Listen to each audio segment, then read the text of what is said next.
Welcome back to Workshop Wednesday. I'm Chelsea Bussemeyer and welcome to my workshop. And today I'm actually answering a question that was posted in my Facebook group and I just haven't been able to get an answer together. I wanted to cut a little video about it and it's just been a little hectic here at my place. My little toddlers have had a cold and there's always so much to do, right? So today we're diving into Karen's question. Karen is making a vest and she'd like to add a lining to it and finish it off by attaching that lining and then turning it. And I love this method. I love adding a lining to garments. It makes such a nice clean finish, especially if you don't want any stitching on the outside. So today's Workshop Wednesday is just for you, Karen, and we all get to join in and learn a little something as well. So Karen mentioned she is putting a standing collar. I don't have a standing collar on my example here, but it was the closest thing that I had to what she is working on, and so she would just have a standing collar. So because this is a lapel, a collar and a lapel, we would do it a little bit different than with a standing collar. In this scenario, I would put the back collar on the outer material and the top collar on the lining and then attach the two. But in Karen's scenario, I would really just finish off my collar. So take those collar pieces, put them together, stitch around. If you want to top stitch around the edge on the bottom of the collar, you can do that too. But I would just stitch it together and flip it around. If you want to add interfacing, you may want to add a little interfacing depending on how stiff your material is that you're using to make the collar. Now once you have that collar made, I would simply attach it to the top fabric. So right around the neckline, attach that collar all the way around. And then I would attach the lining at the neckline. So whenever I'm putting a lining in a garment, I kind of work from the top down and from the neckline out. So the neckline would be the first place of attachment where I would attach that lining. So since we have the collar already, in there and attached, that would be folded in between, and then I would stitch right around that seam around the neck with both the outer material and the lining together. And that way when you flip it around, there's just a nice hold and attachment for the lining on the inside to hang down. It's not going to roll your collar in or pull it in if there's a tug on the lining. It's just going to pull straight from where the collar and the lining and vest come together along the back, and it won't roll at all that way.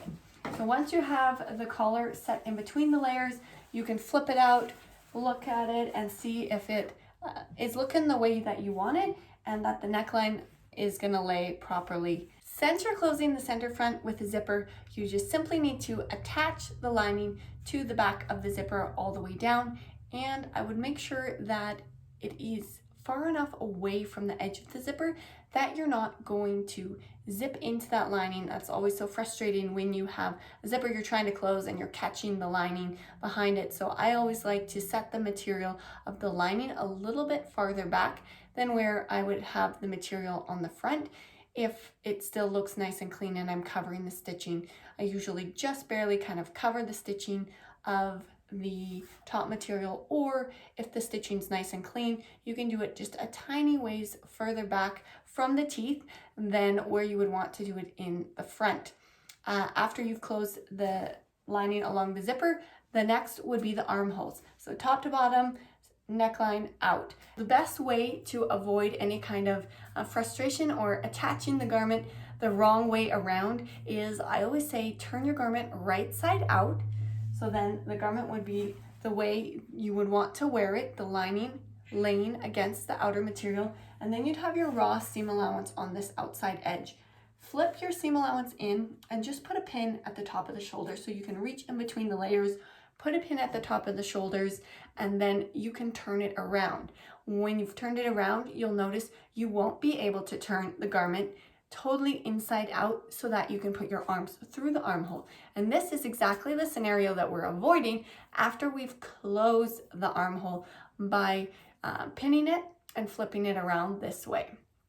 It's kind of like if you remember those kids' toys that are a tube full of water and glitter usually, and they're really slippery and they kind of slide in side of each other and roll around. So it's kind of a continuing circle. That's kind of what's happening along the shoulder area, or if you're closing any kind of straps, attaching a facing to the neckline and the strap of a garment. If you're doing that, as the same principle as when you are closing an armhole on a vest.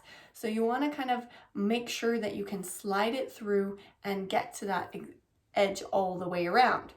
Now, that being said, it is a little bit trickier to get to that edge at the top of the shoulder. That's why I always start there. And that's why we put the pin there when we had it right side out and folded the seam allowance in, so we know where we need to start.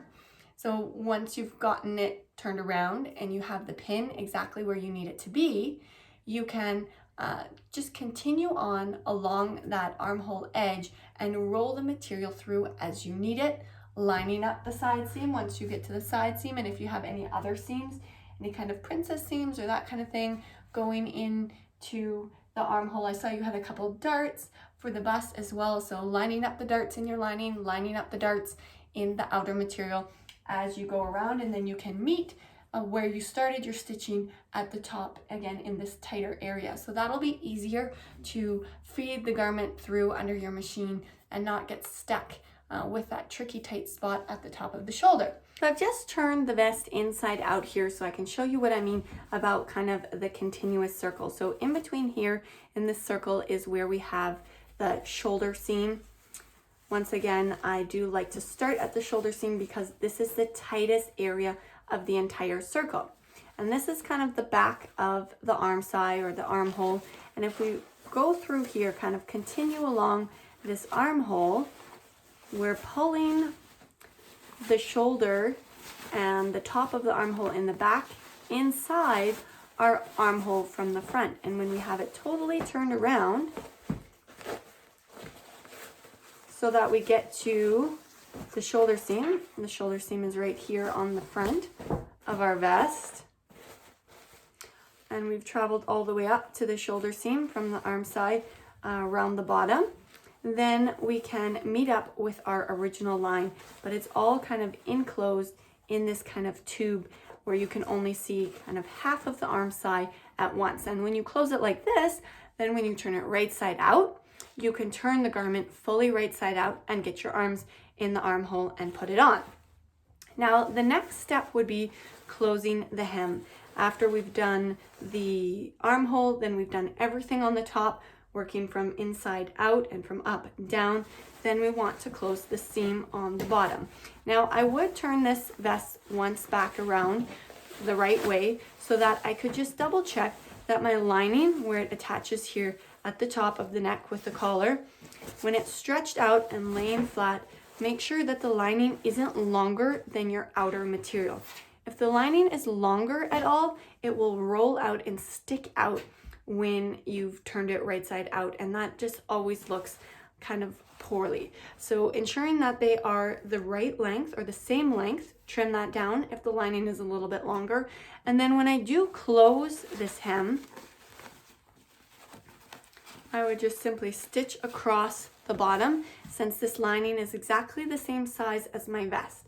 So you can sew your lining, cut your lining, sew your lining exactly the same size as the pattern that you have for the outer material. I do like to pull the lining down just a tiny bit. Here it is a little bit longer. This is about 5 millimeters, and anywhere between like 2 and 5 millimeters. I just pull the lining a little bit longer and then stitch the top material a little bit of a narrower seam allowance than I'm doing on the lining, so that I have a little extra material on that top material to roll around on the corner.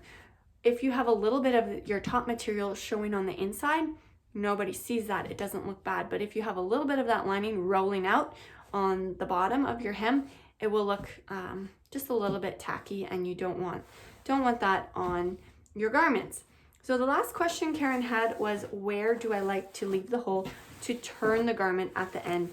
And that would be on the side seam. I almost always do it on the side seam. You can do center back, but especially on a vest, you'd want to do the side seam just in case you have it, hanging over a chair or laying somewhere where you can see the center back seam, the side seam is less obvious. And oftentimes I will close both side seams entirely, and then when I go to turn the garment, I'll unpick a little section to turn it from, just so that when I had it closed, I could iron it nice and sharp, open, so that I know exactly where my seam allowance ends and my material starts, and have a nice sharp kind of corner and edge there to stitch it up, whether I'm doing it by hand or with the machine after the fact. So once you have that hem done, then you can just find your little hole and pull it through, and it'll come all right side out. And then give it a little shake. You'll want to iron it on all of the edges. I like to iron after every step. So the last step here would be the hem. You can also, if you want, top stitch at any time, whether you wanted to top stitch the lining down along the collar or top stitch the armholes. It's usually pretty tricky to top stitch all the way around an armhole, so sometimes I'll just top stitch around the bottom of the armhole just to make sure that that lining lays nice and sharp, and then on the bottom as well. You can top stitch, however, at this point, since you only have your little hole to go into top stitch, it can be pretty tricky, so I often don't top stitch the hem at all when I am attaching a lining that way. And here I can just show you real quickly what it would look like with the contrast of the red. If my lining was a little bit longer and it was rolling out, then I would have like this little black edge kind of sticking out, and that really wouldn't look very attractive. However, on the inside, if I did have a little bit of red rolling over, it wouldn't be the biggest deal ever. You just want to make sure that when you press it, that it's all nice and smooth and flat, so that your nice sharp edge is really happening where the one material ends and the other material starts. So the last thing would be stitching up the hole here, and this you can either do by hand, and then you can do it just really fine so that you don't even see that there ever was a hole, or you can lay the edges together really neatly. And this is why I like to have such a sharp edge, is that you can lay them together and just stitch like a millimeter away from the actual edge of the garment, and just tightly close that up so that that hole isn't gaping anymore. That wraps up this quick little episode of Workshop Wednesday. If you're working on a project and you're not exactly sure how you should move forward, if you've changed up the pattern and the production plan doesn't fit, or the instructions don't fit with how you're creating your piece, then let me know in the comments or send me an email, and I'd love to make a little Workshop Wednesday and show you how you can step-by-step move forward and finish your garment. If you haven't checked out the Facebook group, definitely check that out as well, and you can also post your questions about your projects there. Take care, and I look forward to seeing you next week on Workshop Wednesday.